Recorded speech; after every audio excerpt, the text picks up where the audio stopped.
Here again at alamofoodequipment.com, doing the Vac100 packaged, or I'm doing a lot of salsa. I'll do smaller individual packages and freeze some and refrigerate some.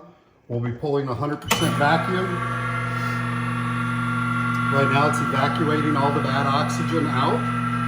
And this is what will preserve and keep the fresh produce looking good and fresh in the refrigerator and freezer.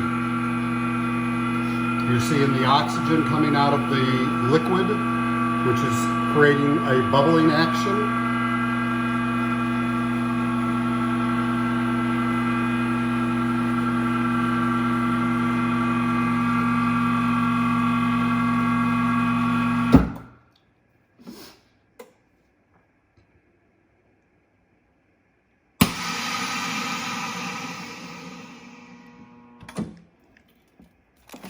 Now look how pretty those colors are in that compared to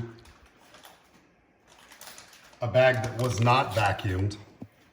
You can see how it brings out the life of the product, whatever you're putting in there, but the colors really stand out and will stay fresh for a long time. Thank you, and again, this is the Vac100 at alamofoodequipment.com. Thank you.